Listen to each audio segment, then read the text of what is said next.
heart is pounding. That's a good thing. It was pounding. We were calling. I wasn't gonna raise my hand. Ever. My heart is pounding. That's a good thing. It was pounding. We were calling. I wasn't gonna raise my hand. Although I knew this is my first workshop, first ever. And I knew whenever I came to see you, by the way, Esther, you look beautiful today. We agree. I was gonna be in the chair, but not just on the chair, but the first one on the chair. See there? So, he was a little hard to deny, right? With that desire and that absence of resistance about that, would anything else be logical? Not that there's any competition. I have two questions, if I may. My first question is, I've struggled with substance abuse ever since I knew about your teachings. You started because of us? No. We try to tell good stories.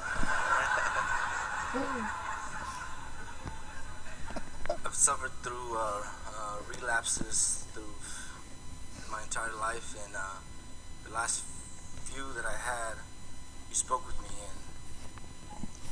and you said, "This is Abraham, but you can call me whatever you want to call me, as that name does not really matter at all. It's what you are." I felt I was in the vortex, doing there, and you did also say that I was in the vortex, but the continuous usage of it will never get me there. It was like that every time. The most important thing for you to take away from this conversation, let's just soften the word struggle a little bit, even though we know a lot of times it's felt like struggle, but let's just soften that word. And let's soften the word abuse too. And let's just acknowledge that what was really going on is that, now you tell us if we are accurate about this, of course we always are, that you were looking for some relief. Looking for some relief. Not knowing about the discord in your vibration, not really even knowing about vibration, not understanding meditation, not understanding about the cork floating, not knowing about your inner being, not really, not knowing about the vibrational frequencies of this universe, not knowing that stuff, just living and feeling discomfort because of the way your thoughts had become oriented through your exposure to life. And so when you manage to get yourself stressed out, stretched vibrationally, then something that causes distraction or helps you to defocus does give you some relief. But it's not permanent relief or even good relief in the sense that it doesn't stick because there was no deliberate focus involved in the changing of the vibrational frequency. We're going to give you a strange example, but you're going to like it.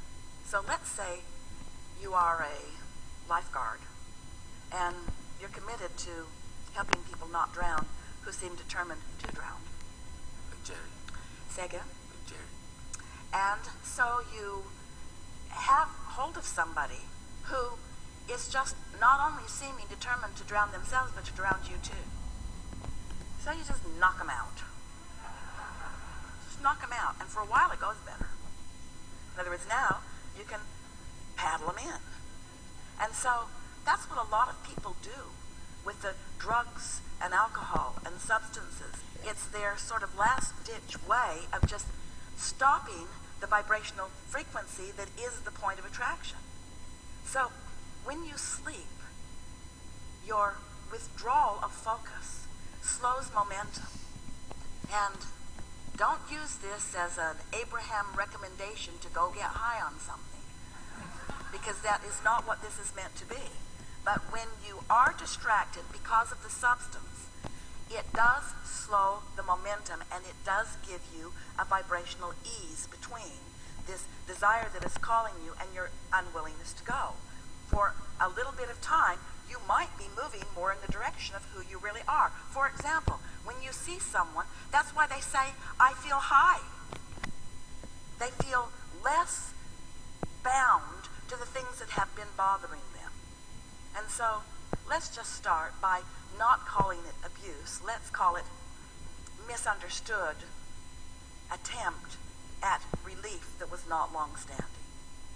So then all kinds of other things begin complicating it. We want to give you a picture of how life really works well for you.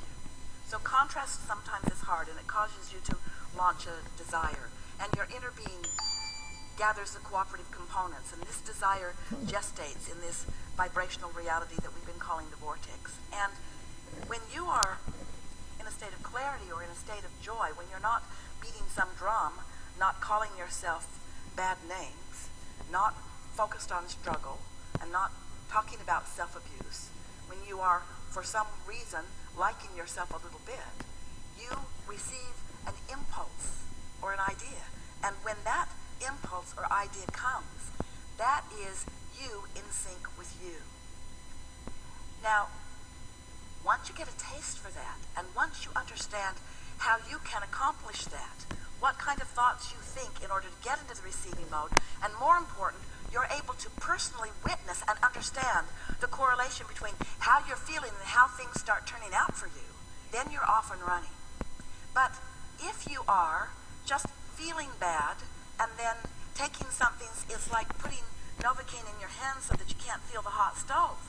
It does solve the immediate problem, but there's a problem that comes next. This doesn't hurt at all, but what's that funny smell? And what am I going to do now that my fingers are gone?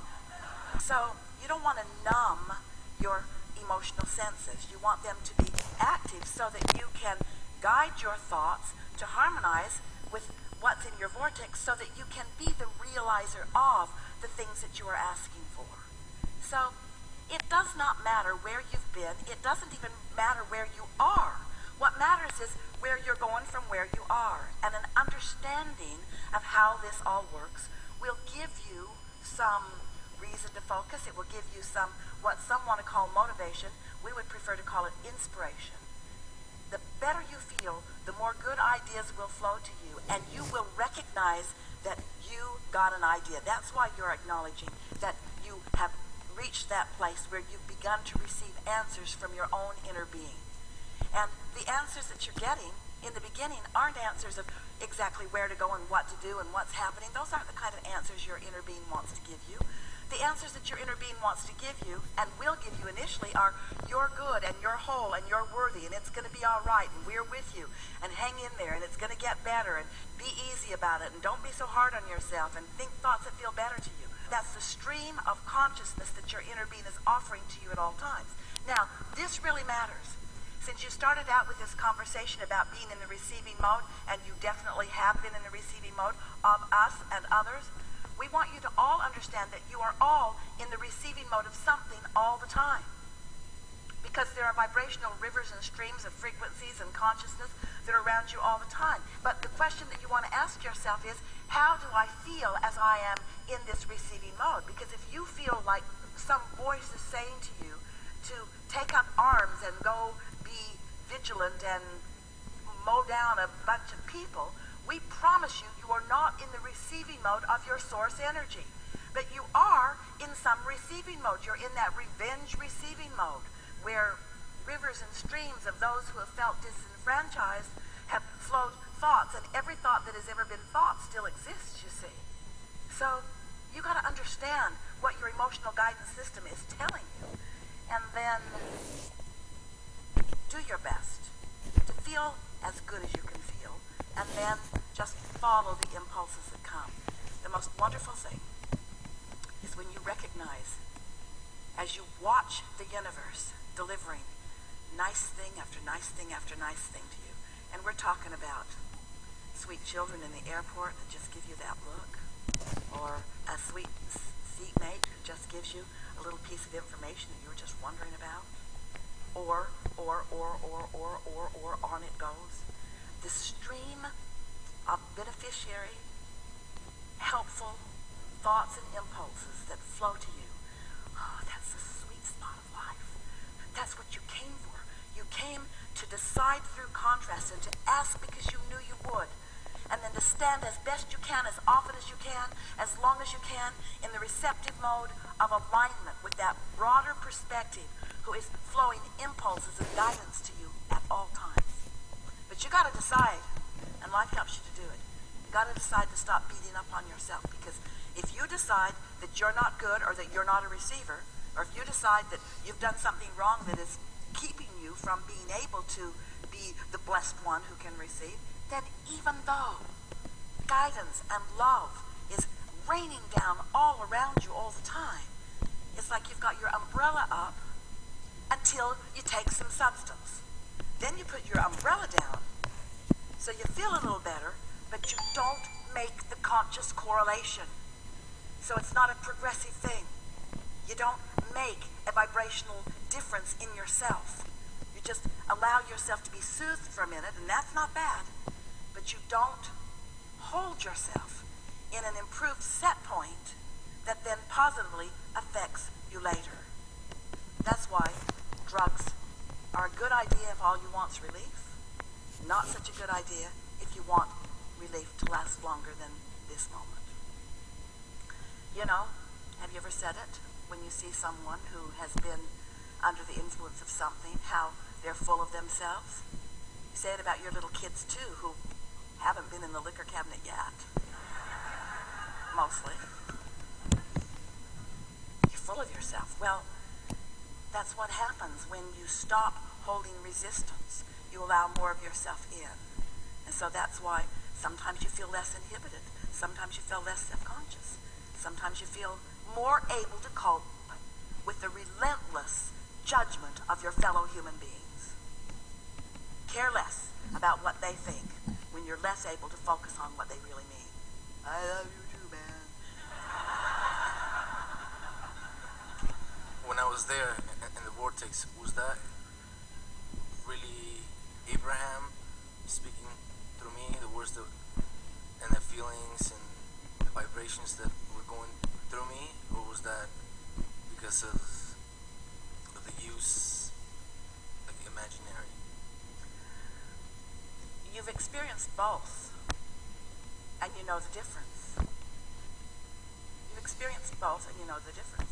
True alignment is more sustaining.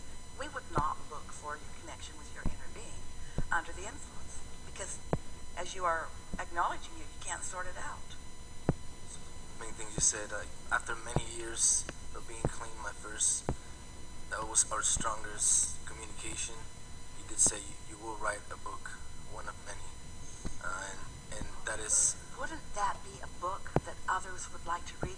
Aren't there just so many people who would like to know what their desire for the substance is, why it's there, and why there is some benefit but then mostly not? What you want is clarity. Clarity is the optimum feeling of alignment. And so sometimes people under the influence of some things, Esther has never utilized any drugs, so she doesn't have a good vocabulary about it. But sometimes people under the influence do feel clarity that they have not experienced before. Jerry talks about a friend who, under the influence of something, was so full of himself and just rambled on for hours. He was so sure that he had outlined all of the secrets of the universe. But to those who were listening, not so clear.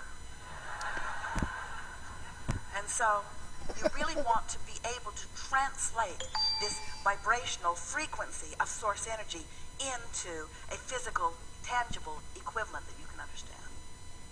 Enough? Really good. Really good.